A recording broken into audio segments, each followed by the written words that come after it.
dear students, this is Dr. Isha Gowdy from Physics Vision. So finally the Master Cadet 2022 has been done and इसके answer की डाल रहे हैं. मेरे पास set B है बेटे. I have set B with myself. Okay. So this is the solution key of set B. तो जिनका सेट A, C या D है वो उसके अकॉर्डिंगली अपने क्वेश्चंस को चेक करके वेरीफाई कर सकते हैं. This is the solution best to my knowledge. बाकी फाइनल आंसर की आने देते हैं, उसके अकॉर्डिंगली देखेंगे क्या एनॉमलीज आती हैं. चलिए, सो फर्स्ट क्वेश्चन इज, ये क्वेश्चन गेट का क्वेश्चन है. आपके पेपर में कम से कम 10 से 12 क्वेश्चन इन्होंने गेट और यूजीसी नेट के डाले हुए हैं. पेपर का लेवल बहुत हाई कर दिया गया है. चलिए, in a crystal band structure, energy band structure, ये गेट का फर्स्ट क्वेश्चन है. गेट के पेपर में से आया हुआ है, ये गेट 2011 का क्वेश्चन है ये. ठीक है. द एनर्जी दे रखी है और आपसे इफेक्टिव मास पूछा हुआ है. तो इफेक्टिव मास निकालने के लिए एक फॉर्मूला होता था एम स्टार का, which is equal to h cut square upon d square e upon d k square. तो ये जो डबल ऑर्डर डेरिवेटिव आता है विद रिस्पेक्ट टू के, ये आ जाता है कैलकुलेट होके. कैलकुलेट करा मैंने तो मेरा आया है 2h स्क्वायर बाई एम. जब यहाँ पे सब्सिट्यूट करा तो m स्टार की वैल्यू आ गई है m/2. सो फर्स्ट का आंसर m/2 है. And next question, a satellite moves around a planet in a circular orbit of radius r. तो टाइम पीरियड बताना है, तब उसका टाइम पीरियड t है. सेम सैटेलाइट 4 आवर में मूव कर रहा है. तो सैटेलाइट और ये टी क्यूब लॉ हमें डायरेक्टली पता चल रहा है. तो टी क्यूब लॉ वाला क्वेश्चन कैसे करते हैं, T square is proportional to R cube. तो that means in that sense जो T2 स्क्वायर है upon T1 square is equal to R2 square upon R1 square. इसको सारे का जब आप कैलकुलेट कर लेंगे आपका आंसर 8T बन जाएगा. Okay. So next question after this, ये क्वेश्चन सिंपल था.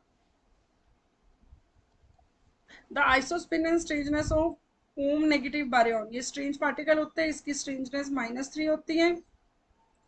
आइसोस्पिन निकालने के लिए 2i + 1 is equal to number of states रखते हैं और यहाँ से जब इसको कैलकुलेट किया गया तो इसकी नंबर ऑफ स्टेट्स आइसोस्पिन 0 आई है. So its answer is b option. Next question, ये मैंने वीडियोस में भी करवाया है. इसको याद रखने की एक ट्रिक बताई गई थी. इसकी ट्रिक बताई गई थी राम. सो इसके हिसाब से root mean average most probable. तो इसका आंसर हमारे पास बी ऑप्शन बन जाता है. ठीक है. And the next question, question number 5. ये जो फिफ्थ क्वेश्चन है ये यूजीसी नेट का क्वेश्चन है. यूजीसी नेट के के एग्जाम में देखा है ये मैंने, और इसका आंसर है गिब्स फ्री एनर्जी.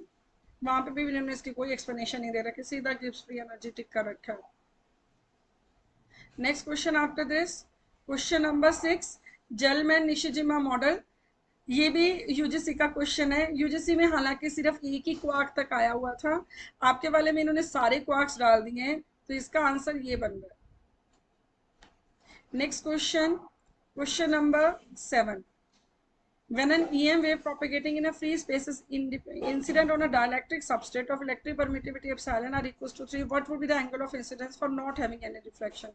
कुछ समझ में नहीं आ रहा था इसको कैसे करना है, तो फिर मैंने तो यही बोला है कि जो n होता है वो एप्सिलॉन r होता है. म्यू इज इक्वल टू या रिफ्रैक्टिव इंडेक्स या n is equal to tangent of IP. तो अगर ये √3 है क्योंकि एप्सिलॉन r 3 है ना, तो is equal to tan IP. और यहाँ से फिर मेरे को लगता है कि ये इस तरीके से होना चाहिए, बाकी आई डोंट नो. तो यहाँ से एंगल जो है आ चुका है वो 60 डिग्री. ये फिर भी हम चेक करेंगे. Next question after this, consider a system consisting of 2 particles each of which can be in any of the 3 quantum states. ये भी यूजीसी और गेट के क्वेश्चंस में से हैं. The number of total configurations on the particles are identical bosons. Boson के लिए ना बेटे एक फॉर्मूला होता है Ni + Gi - 1 factorial upon Ni factorial Gi - 1 factorial. जैसे यहाँ पे आपको इस क्वेश्चन में, दिस क्वेश्चन नंबर 8, इस क्वेश्चन में आप लोग को दे रखे हैं कि जो नंबर ऑफ पार्टिकल्स हैं वो 2 हैं और एनर्जी स्टेट 3 है, मतलब 3 सेल्स हैं उसके पास. तो Gi को 3 और नंबर ऑफ पार्टिकल्स को 2 मान के आप इसे पुट करिए. ऊपर बन गया 3 2 5 -1 4 फैक्टोरियल. नीचे क्या बन गया नीचे वाले फॉर्मूले में भी अगर आप वैल्यू पुट कर देंगे तो 2 फैक्टोरियल और 2 फैक्टोरियल, तो टोटल करेंगे तो 6 आंसर आ रहा है. So it would be 6. Next question, the number of ways of arranging different exposons in 4 space cells. Same formula apply करेंगे. Question number 9 में भी same ही. तो कितने particles हैं? Particles हैं 6, space cells हैं 4. तो Ni 6, Gi 4. Same formula में apply करिएगा. आपकी ये जो probability है ये 84 आ रही है मेरे पास कैलकुलेट होके. Yes, it is 84. ठीक है. So it will be 84. Next question after this, ये क्वेश्चन भी यूजीसी वाले पेपर में से आया है. हालांकि क्वेश्चन बहुत सिंपल है, हमसे भी हो जाना है, कोई दिक्कत वाली बात नहीं, बट है उनमें से. Monochromatic X-rays of wavelength 1 angstrom are incident on a simple cubic crystal. The first order Bragg reflection from this plane occur at an angle of 30 degree from the plane. The lattice parameter. सारा कुछ समझ के यही पता चल रहा है कि फॉर्मूला तो यही लगना है, 2d sin theta equals to n lambda. ये d डायरेक्टली नहीं निकलेगा, d होएगा a over h square plus k square plus l square. So 2 into a upon plane कौन सा दे रखा है, plane is given to be 311, तो मतलब 9 प्लस 1 प्लस 1. साइन थीटा कितना दे रखा है हमें, 30 डिग्री साइन 30. वेवलेंथ बड़ी अच्छी दे रखी है, 1 एंगस्ट्रॉम की कोई कैलकुलेशन ना रहे इस चीज के लिए, तो हमें कहना चाहिए कि चलो कैलकुलेशन कम दी है इस क्वेश्चन में.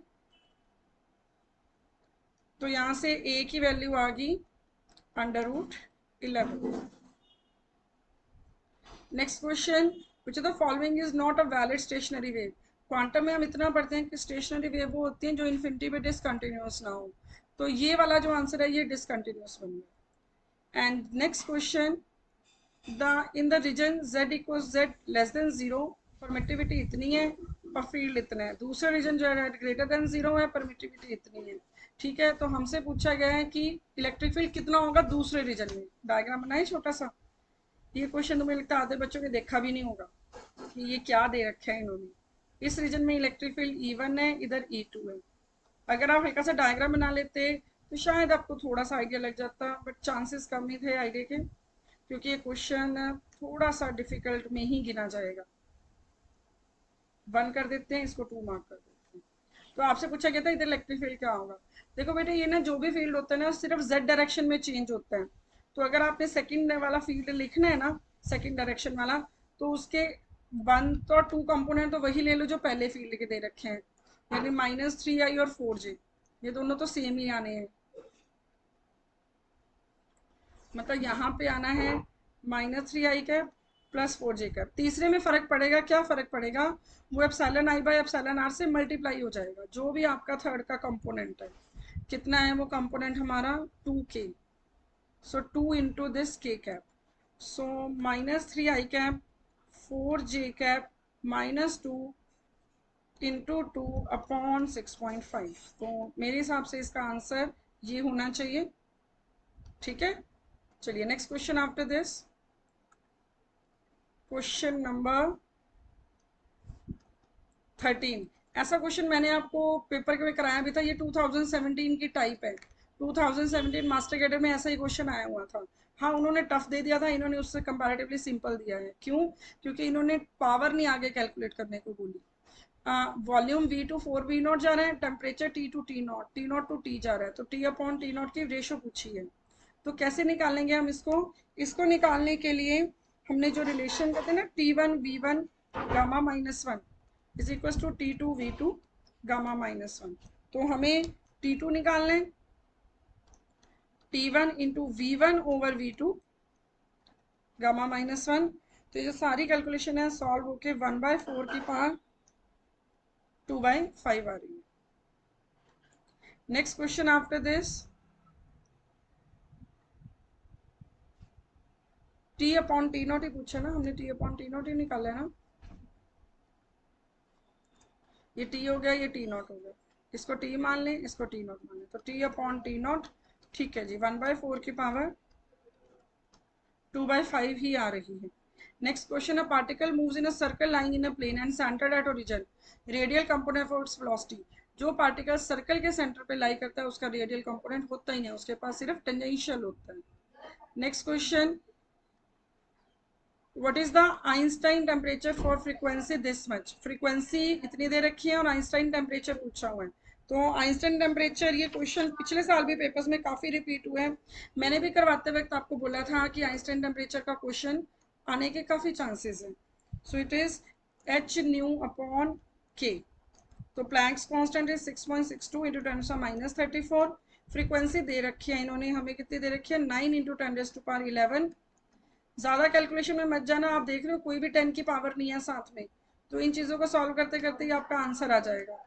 1.38 इंटू 10, सपोज करो आपको 10 की पावर यहाँ पे याद भी नहीं है, तो भी आपको कोई दिक्कत नहीं है, आप ये 3 नंबर को करोगे ना सॉल्व, तो आपका आंसर आ जाएगा। और जो आंसर मेरे पास आ रहा है, it has come out to be 43 kelvin. So its answer is 43 kelvin. Next question. अब तक हम रेडियस के जितने भी न्यूमेरिकल्स करते थे, कंपैरिजन के करते थे, इन्होंने सिंपली पूछ लिया है r is equal to r naught a power 1/3। तो ये है 1.2 फर्मी और मास नंबर का क्यूब रूट तो 3, तो ये 3.6 इंटू 10⁻15 हो गया। Next question. Transverse wave of amplitude 2 metre and wavelength 0.5 metre. तो सबसे पहले एम्पलीट्यूड 2 सब क्या आ रहा है, वेवलेंथ 0.5 है, फ्रीक्वेंसी 1 हर्ट्ज है। वेव की इक्वेशन होती है, ये वेव ना नेगेटिव डायरेक्शन में आ रही है, तो जो इसके आंसर होगा ना वो या तो होगा साइन ओमेगा टी प्लस के एक्स, क्योंकि एक्स को माइनस एक्स से रिप्लेस करना है, या होना चाहिए cos of omega T plus के एक्स। ठीक है, अब बारी आ गई के और एक्स को चेक करने की, कोई एक चेक कर लेते हैं। वेवलेंथ 0.5 है, प्रोपगेशन का इंस्टेंट होता है 2 पाई अपॉन लैम्डा।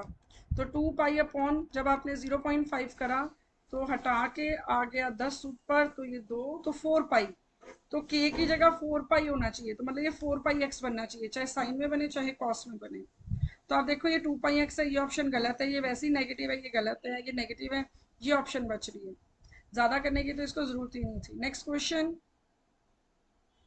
तो सी आंसर है ऊपर वाले का। Next question, question number 18। A quasi monochromatic beam of wavelength lambda generates a fringe width having beta is equal to lambda D by d पे question था, सब कुछ गिवन था, हमें लैम्डा निकालना था। तो beta into D upon lambda, beta into D, हाँ जी D, capital D equal to lambda. Beta given है, बीटा कितना गिवन है, 5.6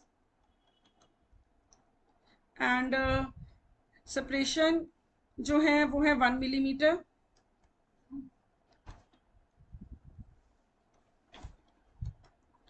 डी, कैपिटल डी के वैल्यू गिवन है 10। तो सारा सब्स्टिट्यूट कर देंगे, सारा सब्स्टिट्यूट करके जब आप कैलकुलेट करेंगे तो जो मेरे पास आंसर आ रहा है that is come out to be 560। Simple था, कोई कैलकुलेशन ही नहीं थी। Next question. Which of the following are the values of AVNC say that this factor is irrotational। irrotational में डेल क्रॉस एफ है, डेल क्रॉस एफ 0 करना है, पूरा कैलकुलेट करना है, वही है, आराम से होने वाला क्वेश्चन था। पेशेंटली इनको इसको करना पड़ना था कि डेल क्रॉस एफ कैसे निकलेगा। So del cross F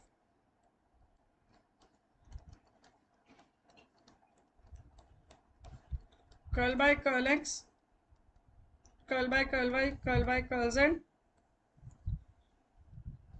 vectors लिख के 4xy plus A Z square, second वाला यहाँ लिख देते हैं B X square plus 3z, third वाला 6xz square plus cy।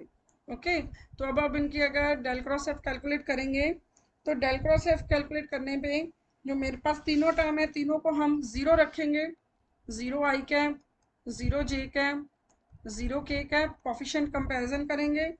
Coefficient comparison करके जो मेरी इक्वेशन बनती है, मेरी बनती है I into C minus 3 minus J into 6z square 3az square plus K into 2bx minus 4x equals to 0।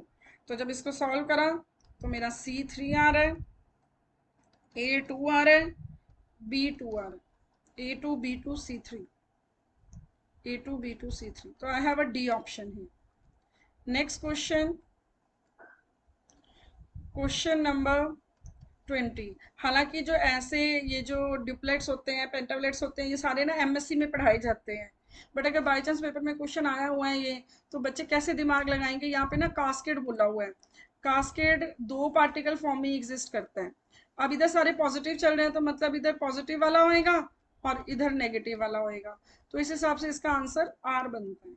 ये वही है, किसी को क्लिक कर गया तो कर गया, अदरवाइज ये नहीं होने वाला था। मुझे लगता है हो जाए तो अच्छी बात है, बच्चे के माइंड में आ जाए। नेक्स्ट क्वेश्चन, ये क्वेश्चन केमिस्ट्री का था। आई डोंट नो इन्होंने फिजिक्स में क्यों डाला है। मैंने भी अपने केमिस्ट्री की ही एक फ्रेंड से इसका आंसर पता करा था। 2i+1 उसने बोला था कि CHI ग्रुप में 3 एटम्स हैं, तो 2 × 3+1 6+1 7 आएगा। अब ये केमिस्ट्री वाले ज़्यादा बढ़िया जानते हैं, हम तो फिजिक्स वाले हैं भाई। ठीक है, नेक्स्ट क्वेश्चन आफ्टर दिस। ये क्वेश्चन यूजीसी नेट का है, ये वाला क्वेश्चन इन्होंने डाला है। इस क्वेश्चन का जो आंसर है, सबसे पहले तो इसका आंसर 6.5 गीगाहर्ट्ज़ है, और ये यूजीसी नेट पेपर में आया हुआ है। इसका सोल्यूशन जो है, इसका solution En is equal to -13.6/n², और वैसे एनर्जी जो होती है हम किसके इक्वल लिख लेते हैं, H×Δν। हालांकि अगर बच्चे के दिमाग में आए तो हो सकता है ये हो भी गया हो। ठीक है, तो अब हमें क्या निकालना है, हमें डेल्टा निकालना है। डेल्टा न्यू H हमें पता है, प्लैंक्स कांस्टेंट, N हमें 100 गिवन है, तो इसको सारी को वैल्यू सब्स्टिट्यूट करके 6.5 hertz gigahertz. Next, refractive index of Canada balsam. Canada balsam मैंने बच्चों को एक ट्रिक समझाई थी, इको E extraordinary 1.4, Canada balsam 1.5, ordinary 1.6, तो उससे मैंने सबके रिफ्रैक्टिव इंडेक्स याद करवाए थे इको से, तो इसका बी आंसर है। ये जो क्वेश्चन है 24, the reaction this is forbidden, ये ना क्वेश्चन हर बार पेपर में आया, रिसेंटली मैरिटोरियस में भी आया, बट थोड़ा उल्टा सा करके दे दिया था। उन्होंने ये बोला था कि इस रिएक्शन में ये जो पार्टिकल है ये क्या होना चाहिए, तो हमने बोला था ये बोजोन होना चाहिए, क्योंकि बोजोन 2 निकलते हैं। यहाँ पे इन्होंने 1 दे दिया है, तो मतलब ये रिएक्शन तब सही होती अगर इसमें 2 गामा रे फोटोन होते हैं। ऐसा क्यों होता, क्योंकि इसका मोमेंटम कंजर्व कराना था, एक गामा ऊपर जाएगा एक गामा नीचे जाएगा, तभी मोमेंटम कंजर्व होगा। सो इसका आंसर होना चाहिए linear momentum is not conserved here. Next question after this, the behaviour of lattice potential is periodic, जिसके आगे आगे जाके हम एक ब्लॉच फंक्शन पढ़ते होते हैं और हम बोलते हैं कि क्रिस्टल है जो लैटिस है वो पीरियोडिक पोटेंशियल में मूव कर रहा है। Next question, a light source is switched on and off to a constant frequency. An observer moving with velocity v with respect to light source observe the frequency of the switching to b, इसका answer B option है, direct relation है ये। Next question, which of the following is used in EPR, confusion होती है तो radio और microwave होती है, तो फार रेडियो को हम माइक्रो बोल देते हैं, नियर रेडियो को sorry it is microwaves. And next question, ये क्वेश्चन तो सभी बच्चों को आता होगा कि नाइट्रोजन का न्यूक्लियर मॉडल के हिसाब से स्पिन और पैरिटी कैलकुलेट करना। ये क्वेश्चन तो चलो हम एक्सपेक्ट कर रहे थे कि एक क्वेश्चन तो कम से कम ऐसा डालना चाहिए इनको। सो इसका आंसर आप लोगों ने अगर किया हो, कितने प्रोटॉन्स बन रहे हैं, 7 प्रोटॉन्स हैं, 8 न्यूट्रॉन्स हैं। ठीक है, तो इसको हम स्पट से लिख देंगे, 1s 1/2 2, 1p 3/2 4, 1p 1/2 1, तो हाफ की पावर -1 इसका आंसर आएगा। नेक्स्ट क्वेश्चन, ये क्वेश्चन भी काफ़ी अच्छा सिंपल क्वेश्चन आया हुआ था कि U दे रखा है और हमसे पूछा है फोर्स कितनी होगी, तो F is equal to minus curly U by curly X, तो डेरिवेटिव लिया तो ये बन गया -8x³ -6x², 8x³ -6x d। Next question, कुछ ना समझ आता है इस क्वेश्चन में, इंटरनल एनर्जी वाले में तो क्या कहते हैं, सिंपल डेरिवेटिव ले लेते, टेम्परेचर वाला कंसेप्ट आ जाना था। इसका डेरिवेटिव लोगे तो क्या बनेगा, 3bs²/Vn, बस इस हिसाब से इसका आंसर मार्क कराना था। नेक्स्ट क्वेश्चन, एम्पियर लॉ में तो हमें पता है फोर्थ मैक्सवेल इक्वेशन ही होती है। नेक्स्ट क्वेश्चन नंबर 32 क्वेश्चन है तो उसका वन डायमेंशनल बॉक्स का। अब वन डायमेंशनल बॉक्स जो हमने पढ़ा है, हमेशा हमने पढ़ा है कि वो 0 से लेके L के बीच में है, राइट।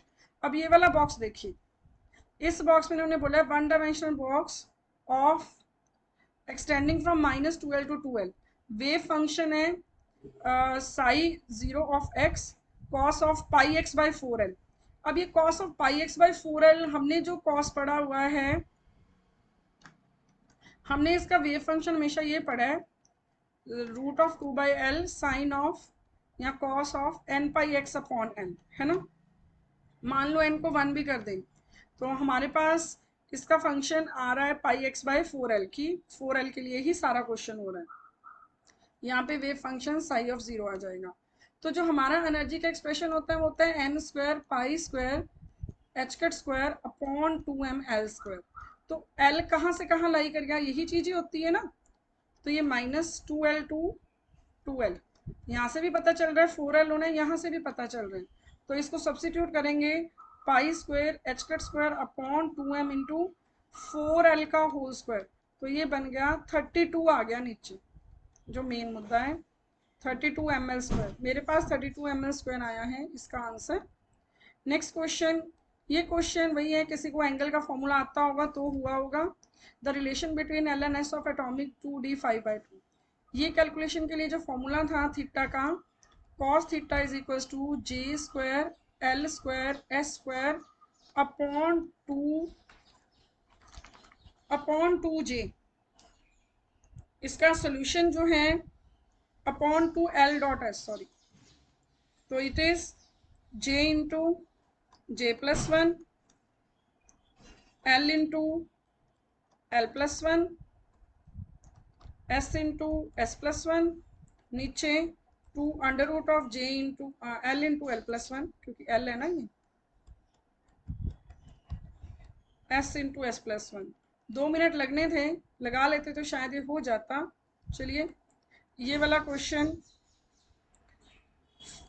जो स्टेट है हमें दे रखी है 2d 5/2, 5/2 इंटू 7/2 एल 2 है ना, 2 इंटू 3 माइनस एस कितना है, हाफ है क्योंकि 2 आया ना, 2s प्लस 1 1 हाफ आ जाएगा तो, और इंटू 3/2 नीचे आया 2, ये √6 बन गया, ये √3/2 बन गया, 3/4 बनेगा ना तो 2। आप इसे जब सारा सॉल्व कर लेंगे मेरे पास इसका आंसर 2√18 मतलब 2/3√2 बनता। यूनिट ऑफ एटॉमिक पोलराइजेबिलिटी पूरा कैलकुलेट करा मैंने, फैरेड मीटर स्क्वायर आया है, डायरेक्टली भी रिजल्ट याद रहे तो फैरेड मीटर स्क्वायर है इसका। नेक्स्ट है कोफिशिएंट ऑफ कपलिंग निकालनी है, के निकलेगा, किसी बच्चे का पेपर है उसने भी यही सही किया हुआ है, ऐसे ही होना है ये। के is equal to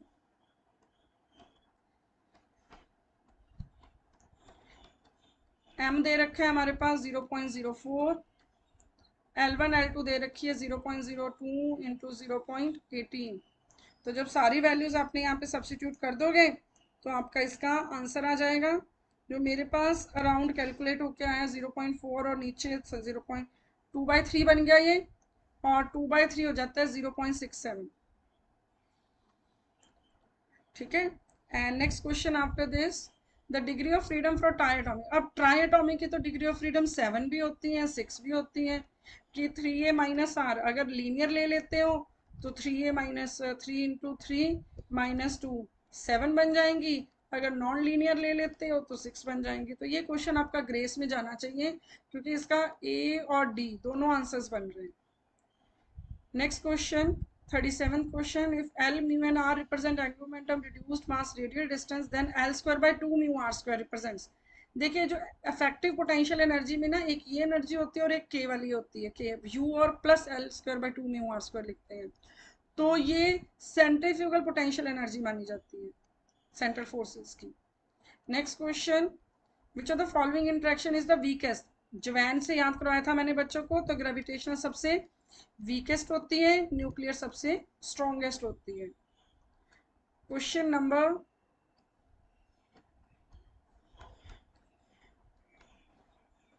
39, the moment of inertia of a disc about its diameter is, disc का होता है 1/4 mr square. For a 2 dimensional Maxwell velocity distribution, ये क्वेश्चन में मुझे डाउट है क्योंकि 2 डायमेंशन में देखो वेलोसिटी इन्फिनिटी तो होती नहीं है, तो ऐसा हो सकता है 2 डायमेंशन में 2 kT हो, तो इस हिसाब से मेरे अकॉर्डिंगली बी बनना चाहिए। बाकी तो आंसर की से पता चलेगा। कि नेक्स्ट कि इन्होंने क्या बोला है, a solid sphere of mass m is rolling with a linear speed v on a flat surface without slipping, magnitude of angular momentum about the center बोलते हैं, तो ये था about center, 2/5 mr² को मल्टीप्लाई करके आता होता है। और अबाउट द सरफेस बोल रहे हैं तो मतलब यहाँ पे बोल रहे हैं, तो सरफेस में फिर ये टर्म उसमें ऐड होगी mr² में, किसमें 2/5 वाले में, तो ये क्या बन गया 7/5 बन गया ना। और ये तो मैं मोमेंट ऑफ इनर्शिया बोल रही हूँ, उसी टर्म्स में आगे फिर लीनियर एंगुलर मोमेंटम आ जाता है। Next question, question number 42, a ray of wavelength lambda is reflected from this plane of simple cubic lattice if the lattice constant is a, तो ब्रैग एंगल क्या होगा, ब्रैग एंगल निकालने का तरीका होता है 2d sin theta equals to N lambda, lambda और A equal है, और ये क्या है a/√3, और साइन थीटा लेना नहीं है ना, क्योंकि मैक्सिमम के लिए कर रहे हैं, और साइन थीटा ही तो सॉरी कैलकुलेट करना है, क्या बोल रहे हैं, वेवलेंथ किसके इक्वल है ए के, और यहाँ से साइन थीटा किसके इक्वल आ गया √3/2, तो साइन थीटा अगर √3/2 आया है तो हमारा एंगल हो गया 60 degree, 60 degree means π/3। And next question after this, in statistical physics the absolute temperature T is related to total number of accessible states, ये फॉर्मूला होता है इसका। नेक्स्ट क्वेश्चन, ये क्वेश्चन यूजीसी नेट का है, 44th क्वेश्चन, ये UGC में से आया हुआ है। इसका सॉल्यूशन जो है हम किस तरह से करेंगे, क्वेश्चन करते हैं specific heat of phonons. Specific heat of phonon के लिए एक्चुअली इसका आंसर आना है T²। T² कैसे करेंगे कि जो स्पेसिफिक हीट होती है वो टेम्परेचर पावर D पे डिपेंड करती है। 2D के लिए 2 आ जाएगा ऊपर, तो T² की प्रोपोर्शनलिटी हो जाएगी, ठीक है। नेक्स्ट क्वेश्चन आफ्टर दिस, ये भी यूजीसी का क्वेश्चन है। ये ना एक्चुअली ग्राउंडेड इनफाइनाइट कंडक्टर जो होते हैं ना, ये इमेज प्रॉब्लम होती हैं, बाउंड्री वैल्यू प्रॉब्लम्स में grounded infinite conductors image problem type होती है। होता क्या बेटे इसमें बता देते हैं आपको वैसे तो, कि ये ग्राउंडेड कंडक्टर होता है, यहाँ पे चार्ज पड़ा हुआ है, ये अगर डिस्टेंस d पे पड़ा है तो इसकी इमेज भी डिस्टेंस d पे होगी, राइट। तो टोटल डिस्टेंस कितना हो गया 2d हो गया। तो जो आप वो फॉर्मूला लगाते हो 1/4 sin नॉट q अपॉन यहाँ पे 2d² लिख लोगे और वो वेट के इक्वल बैलेंस कर दोगे, तो यहाँ से जो आपका आंसर आ जाएगा वो बी ऑप्शन आ जाएगा। The area of the second half period zone to that of the first half period zone, zone plate का जो एरिया है वो रेडियस से इंडिपेंडेंट होता है, वो न्यूटन रिंग में होता है ये वाला, इसमें नहीं होता, तो इसका आंसर सी होना चाहिए। फर्स्ट लॉ ऑफ थर्मोडायनेमिक्स और सेकेंड लॉ ऑफ थर्मोडायनेमिक्स को कंबाइन करके जितनी हम के सिस्टम को हीट देते हैं वो 2 पार्ट्स में यूज होते हैं, टर्न एनर्जी बढ़ाने में प्लस वर्क डन करने में। सो TdS du pdv, सो du तो आपका यहीं से आंसर हो गया, आगे क्यों कर रहे हैं, ये रहा। नेक्स्ट क्वेश्चन, डी ब्रॉगली पे डाला भी तो कितना टफ क्वेश्चन डाल दिया, इतनी लंबी कैलकुलेशन डाल दी। h/√2me होता है, इस फॉर्मूले में पुट करके ये सारा आना था।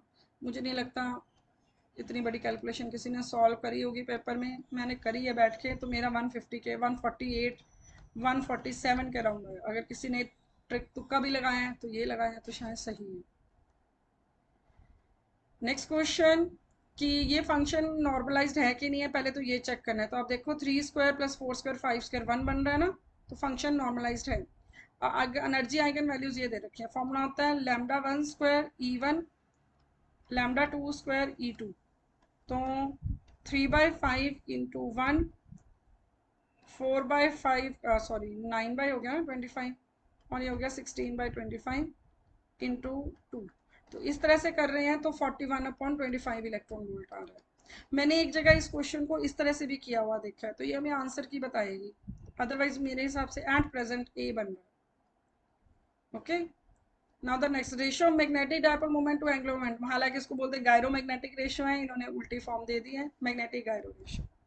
सो ओवरऑल पेपर में यूजीसी नेट के काफ़ी क्वेश्चन डाल दिए इन्होंने, गेट के भी डाल दिए, थोड़ा सा पेपर का लेवल हाई कर दिया, बट फिर भी 35 क्वेश्चंस तो ऐसे थे जो सभी बच्चों के होने चाहिए थे, जो मेरा मानना है। ठीक है, हैरानगी की बात यह है कि इस बार पेपर में कोई इलेक्ट्रॉनिक्स ही नहीं है, इलेक्ट्रॉनिक्स का क्वेश्चन ही ज़ीरो है, electronic is not here at all.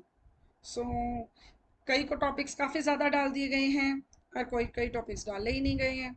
So paper overall थोड़ा सा मुझे ठीक ही लगा, मतलब कंपैरेटिवली हायर लेवल का लगा आपका पेपर। सो आप आंसर की चेक करेगा, कोई प्रॉब्लम हो तो कमेंट बॉक्स में लिखिएगा। So thank you everyone, waiting for the official answer की। अपने मार्क्स बताइएगा कितने बने सबके।